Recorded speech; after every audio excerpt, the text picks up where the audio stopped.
मराठवाड्यावर पुन्हा एकदा दुबार पेरणीचं संकट। पावसानं पुन्हा दडी मारल्याने बळीराजा चिंतातूर। पण जुलैच्या दुसऱ्या पंधरवड्यात पाऊस पुन्हा सुरू होण्याचा हवामान खात्याचा अंदाज। जर वरनं दगडे आले तर आम्ही गावलो मग रात्रीची कुठं आम्ही रात्री जायचो बायका पोरं घेऊन गुरड राहायचं काय माणूस एकटं यायचं पळेल का रात्रीचं। मुर्दार प्रशासनाचा मुर्दार प्रशासनाचा। सातारा जिल्ह्यात डोंगरात वसलेल्या घाटेवाडी गावातील जमीन पावसानं 9 फूट खचली। कधीही डोंगर कोसळून गावावर संकट ओढवण्याची भीती। गावकऱ्यांमध्ये भीतीचं वातावरण।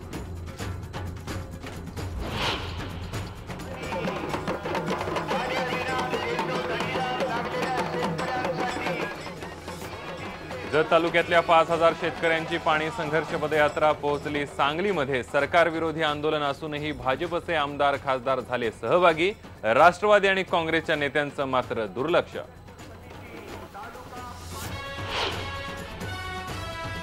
नापास करण्याची धमकी देत पुण्यातल्या कळस गावात शिक्षकांनी विद्यार्थ्यांकडून करून घेतलं शाळाबाह्य सर्वेक्षण। वडापाव खाऊन विद्यार्थ्यांनी 5 तास केली सर्वेक्षणासाठी पायपीट।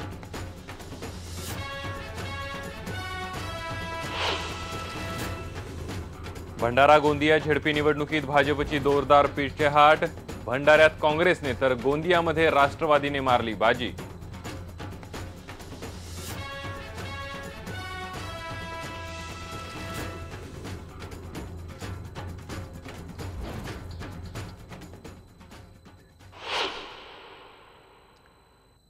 माजी राज्यमंत्री प्रतापसिंह मोहिते पाटील यांचं मुंबईत दीर्घ आजारानं निधन। निधनामुळे अकलूजमध्ये शोककळा।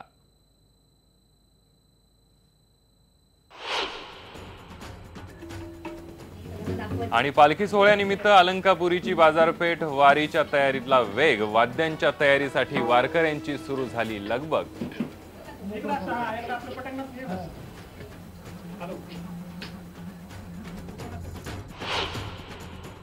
नमस्कार, मी संदीप देसाई। गावाकडच्या बातम्यांमध्ये आपल्या सर्वांचं स्वागत। बुलेटिनच्या सुरुवातीलाच बातमी पाहणार आहोत पावसासंबंधी। कारण जूनमध्ये चांगला पाऊस झाला, पण त्यानंतर पावसानं दडी मारल्यानं शेतकरी चिंतेत आहे। दडी मारलेला पाऊस जुलैच्या दुसऱ्या पंधरवड्यामध्ये परतेल असा अंदाज हवामान खात्यानं व्यक्त केलाय। तर पुढच्या आठवड्यामध्ये पाऊस सुरू होईल असा अंदाज स्कायमेटनं व्यक्त केलाय। त्यामुळे दिलासा मिळण्याची शक्यता आहे। जुलैच्या पहिल्या आठवड्यामध्ये सरासरीच्या 10% कमी पाऊस पडलाय। त्यामुळे खरीपाची पिकं पावसाअभावी आत्ताच सुकू लागली आहेत। मान्सून वेळेत परतला नाही तर शेतकऱ्यांवर दुबार पेरणीचं संकट येऊ शकतं। म्हणूनच स्कायमेटने मान्सूनच्या पुनरागमनाची दिलेली वार्ता बळीराजासाठी नक्कीच दिलासा देणारी आहे।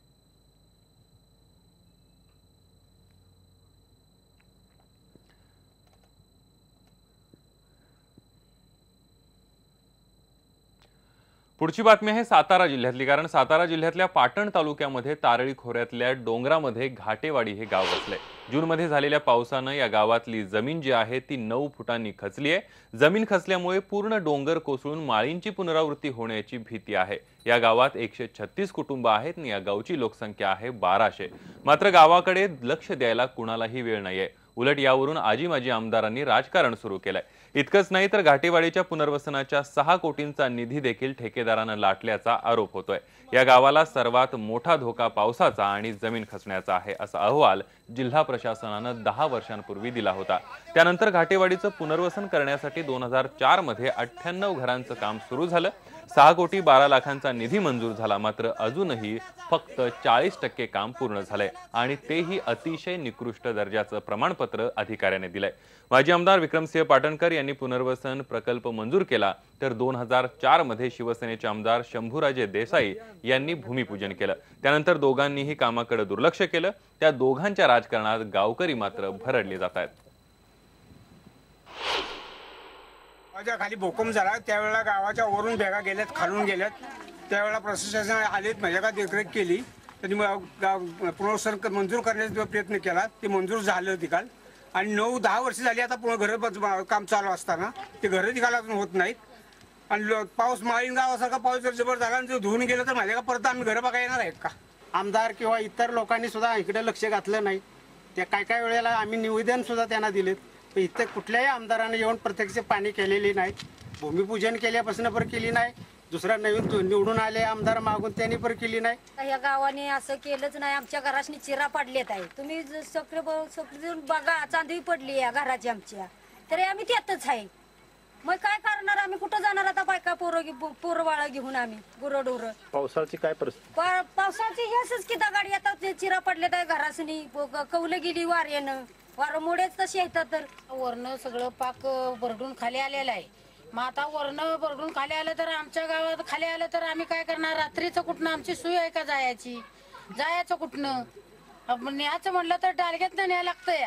वरनं खायनं बी भराळे, वरनं बी भराळे। जर वरनं दगडे आले तर आम्ही गावलो मग रात्रीची, कुठं आम्ही रात्री जायचो? बायका पोरं घेऊन गुरडो राहतं, काय माणूस एकटं राहतं पळेल का रात्रीचं? मोठा वादळ सुटल्यानं कौलं बिवलं सगळी फुटली तर घरांची, तर तशीच आम्ही रात्री कडकड घरी वाजते ते रात्रीची। तिथं आजार कोण कोण येऊन गेले असे, आणि खाली काय आरत चाललेच, कारण आमचं रात्रीचं येण्याचं रस्त्याचं आणि रस्त्याच्या वर जे आरले, ते आम्ही जर ह्या पावसात वरनं आलं तर आमची सारखी थकूपंगू आहे तर ती इथंच पळस्तवर घरातूनच खलास होणार आहेत, बाहेर त्यांना निघताच येणार नाही। अशी परिस्थिती ही आमच्या गावात झालेली आहे। पुढची बातमी आहे सांगलीची। सांगली जिल्ह्यातल्या 5000 शेतकऱ्यांची संघर्ष पदयात्रा सुरू आहे। जत तालुक्यामधल्या 42 गावातले शेतकरी या 150 किलोमीटर पदयात्रेमध्ये सहभागी झालेत। पाणी द्या नाहीतर कर्नाटकमध्ये जाण्यासाठी एनओसी द्या अशा प्रकारची मागणी करत गेल्या 5 दिवसांपासून ही संघर्ष यात्रा निघाली आहे। आज ही यात्रा सांगलीमध्ये दाखल झाली। ही यात्रा सरकारच्या विरोधात असूनही भाजपचे खासदार आणि आमदार या आंदोलनात सहभागी झाले। मात्र विरोधी पक्षात असलेले राष्ट्रवादी आणि काँग्रेसचे नेते त्यापासून दूर आहेत। वर्षानुवर्षे ऊस तोडणीसाठी मजूर मिळावेत यासाठी जत तालुक्यात पाण्यापासून वंचित ठेवण्यात आला असल्याचा आरोप आंदोलनकर्त्यांनी केलाय। म्हैसाळ पाणी उपसा योजनेचं पाणी मिळावं या मागणीसाठी उमदी ते सांगली अशी ही पदयात्रा सुरू आहे, पण त्यात विरोधक सहभागी झाले नसल्यानं आश्चर्य व्यक्त केलं जात आहे।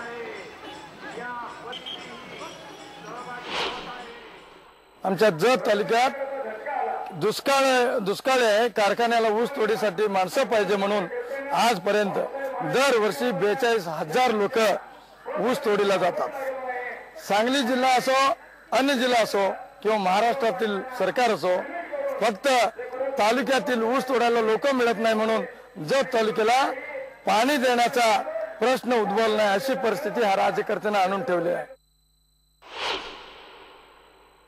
गेले अनेक वर्ष 60 वर्ष हा त्यांचा प्रश्न रेंगाळत पडलेला आहे। कुणाची राजवट किती वर्ष होती या राजकारणामध्ये आज जास्त न जाता त्यांना पाणी मिळण्यासाठी आम्ही सर्व पक्षीय माणसं त्यामध्ये सहभागी होण्याचा प्रयत्न केलाय। लोकांचं दुःख खूप मोठं आहे, कारण या लोकांना ऊस तोडण्यासाठी बाहेर जावं लागतं। सरकार येऊन आता 7 महिने झालेले आहेत, राज्यातलं केंद्रातलं सरकार वर्ष झाले। राज्यातल्या सरकारांच्या भूमिका निश्चितपणाने या बाबतीमध्ये अधिक कठीण करण्यासाठी म्हणून आम्ही यामध्ये आलेलो आहे। म्हणजे आघाडी सरकारने आम्हाला फसवण्याचं काम केलेलं आहे। ह्या सरकारला आज आम्ही आरोप करू शकत नाही, कारण हे सरकार आत्ता आलेलं आहे, त्या सरकारमध्ये मी प्रतिनिधित्व करतोय, मी शासनाचा प्रतिनिधी आहे। ह्या शासनाला अवधी दिला पाहिजे। आज आपण शासनाकडे त्यांचा प्रयत्न चालू आहे, शासनाकडे मागणी करतोय। देवेंद्र फडणवीस असतील, आमचे गिरीश महाजन असतील, विजय शिवतारे असतील, ह्या सगळ्या मंत्र्याची आपण एक बैठक घेऊन ह्या योजनेला निधी देण्याचा प्रस्ताव आमच्या समोर आहे। आम्ही त्याच्यासाठी खासदाराला घेऊन हा प्रयत्न आम्ही करणार आहोत। भंडारा आणि गोंदिया दोन्ही जिल्हा परिषदांच्या निवडणुकीचे निकाल जाहीर झालेत। या दोन्ही जिल्ह्यांमध्ये भाजपची जोरदार पिछेहाट झाली आहे। भंडारा झेडपीमध्ये काँग्रेसला 19 तर राष्ट्रवादीला 15, भाजप 13, शिवसेना 1 आणि अपक्ष 4 अशा जागा मिळाल्या। तर गोंदियामध्ये राष्ट्रवादीनं सर्वाधिक 20 जागा मिळवल्या, तर भाजपला 17 जागा मिळाल्या आणि काँग्रेसला 16 जागा मिळाल्या। याआधी इथं भाजपची सत्ता होती। केंद्र सरकारनं ऊसासाठी दिलेले 1950 कोटी रुपये लवकरच शेतकऱ्यांना मिळतील असं सहकार मंत्री चंद्रकांत पाटील यांनी सांगितलं। येत्या मंत्रिमंडळाच्या बैठकीत त्याबाबतच्या अध्यादेशाचा ठराव मांडू असंही सहकार मंत्री म्हणाले। आतापर्यंत साखर कारखान्यांनी 15,000 कोटी रुपये ऊस उत्पादक शेतकऱ्यांना दिलेत। आम्ही वारंवार कारखान्यांच्या मागे लागून आणि त्यांच्यावर नजर ठेवून हे पैसे जातायत का याची काळजी घेतली असंही पाटील म्हणाले। फौजदारी कारवाईची धमकी सातत्यानं देता येत नाही, त्यानं कारखाने बंद पडले असते। आम्हाला शेतकऱ्यांना पैसे मिळवण्यात रस आहे, कारखाने बंद पाडण्यात नाही असंही पाटील यांनी समजावून सांगितलं। नगरमधल्या एका कार्यक्रमानंतर चंद्रकांत पाटील पत्रकारांशी बोलत होते। परंतु FRP ठरवताना 31 रुपये साखर असेल असं गृहीत धरून FRP ठरवली गेली आणि रेट 19 पर्यंत खाली आले. हा तोटा साखर कारखान्याने झालेल्या डोळ्यासोबत दिसत असताना आम्ही तुमच्यावर फौजदारी करतो, आम्ही तुमच्यावर फौजदारी करतो असं जर म्हणत राहिलो असतो तर कारखाने बंद पडले असते. ऊस शिवारामध्ये राहिला असता, शेतकऱ्याचं नुकसान झालं असतं, भरपाई सरकारला द्यावी लागली असते आणि त्यामुळे संपूर्ण गाळप होईपर्यंत आम्ही दम देत राहिलो, बाबापुता करत राहिलो, मागे लावून पैसे काढत राहिलो आणि त्यातून थोडे नाही 15,000 करोड रुपये हे शेतकऱ्यांना मिळाले. आता गाळप संपलं.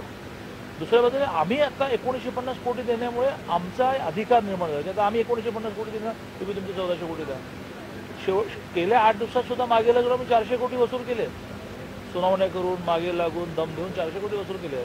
माझी खात्री अशी आहे की या आठवड्यातला रिपोर्ट आणखीन 200-300 कोटीने खाली येते अमाऊंट.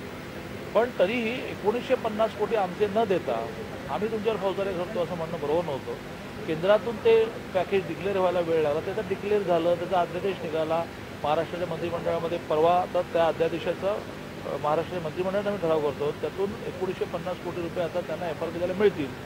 ते मिळाल्यानंतर गावाकडच्या बातम्यांमध्ये एक छोटासा ब्रेक घेऊया आणि ब्रेक नंतर पाहणार आहोत. नापास करण्याची धमकी देत पुण्यातल्या कळस गावात शिक्षकांनी विद्यार्थ्यांकडून करून घेतलं शाळाबाह्य सर्वेक्षण. वडापाव खाऊन विद्यार्थ्यांनी 5 तास केली सर्वेक्षणासाठी पायपीट.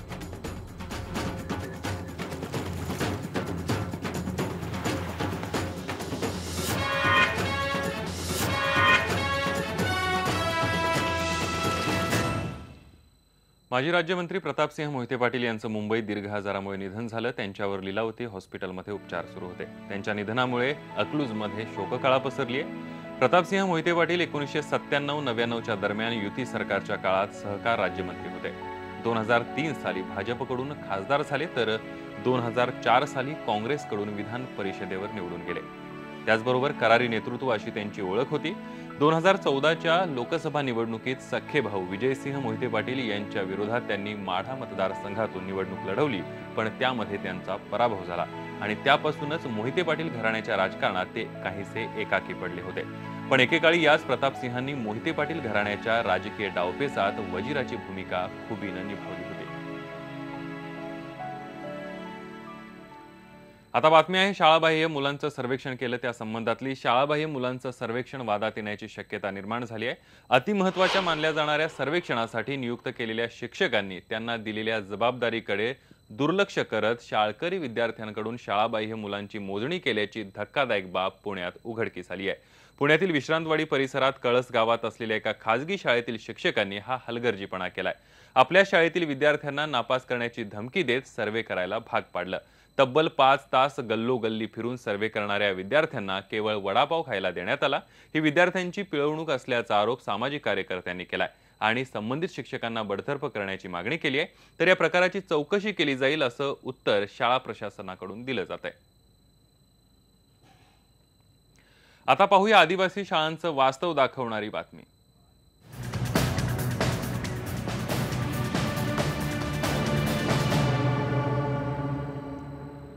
नुकतंच राज्यभरामध्ये शाळाबाह्य मुलांचं सर्वेक्षण करण्यात आलं. त्यावरून बरीच चर्चा, वादविवाद सुद्धा झाले. पण पालघर तालुक्यातील मेंढवन गावातल्या सर्वेच्या सर्व मुलांना शाळाबाह्य दाखवण्यात आलं. याचं कारण म्हणजे मेंढवन गावात शाळाच नाहीये. मेंढवन हे 100% आदिवासी गाव आहे. त्याचबरोबर 5 वर्षांपूर्वी मेंढवन या गावातील आश्रमशाळेत 2 मुलांचा सर्पदंशाने मृत्यू झाल्यानं या गावातील आश्रमशाळा खुटल इथं स्थलांतरित करण्यात आली. त्यानंतर गेल्या 5 वर्षांपासून या गावात कुठलीही शाळा नाहीये. सध्या या गावात 6 ते 14 वयोगटातील 148 विद्यार्थी आहेत. याच गावातील 2 सुशिक्षित तरुणी गावातील समाज मंदिराच्या ओट्यावर या विद्यार्थ्यांना शिकवत आहेत. मात्र या शाळेला कुठलीही मान्यता नाहीये. या मुलांना कुठलीही प्रमाणपत्रे या शाळेला देता येणार नाहीत. मग या शाळेत शिकणाऱ्या मुलांच्या भवितव्याचं काय असा प्रश्न आता उपस्थित होतोय. त्यांनी सांगितलं आम्हाला की 2 महिने आपल्या इमारती नादुरुस्त झालेल्या आहेत.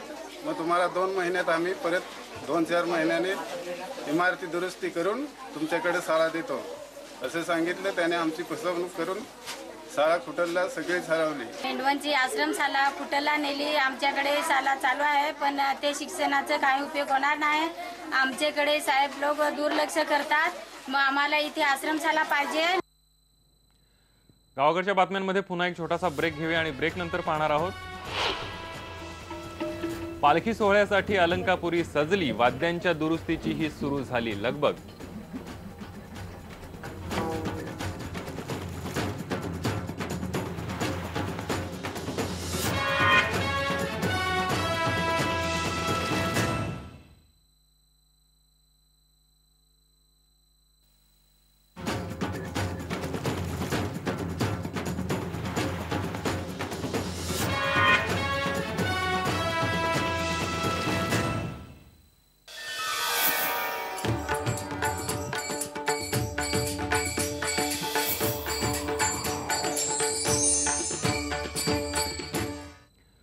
वारीच्या तयारीची लगबग सुरू झाली आहे। वारीत वाद्यांचं महत्त्व अनन्यसाधारण असतं, त्याचे वेळेवर दुरुस्ती केली जाते, काळजी घेतली जाते। आता ही वाद्य दुरुस्तीसाठी वारकरी लगबग करतायत। वारीच्या परंपरेइतकाच ही वाद्य दुरुस्ती करण्याचा व्यवसाय सुद्धा जुना आहे। यातल्या काही कारागिरांची कुटुंब तर 4 ते 5 पिढ्यांपासून हा व्यवसाय करतायत। ही वाद्य दुरुस्त करणाऱ्या कारागिरांची बातचीत केली आमची करस्पॉन्डंट हलिमा कुरेशी यांनी। वारीची सुरुवात अतिशय जवळ येऊन ठेपलेली आहे आणि त्यासाठीची लगबग जी आहे ती वारकरी मध्ये आपल्याला पाहायला मिळते।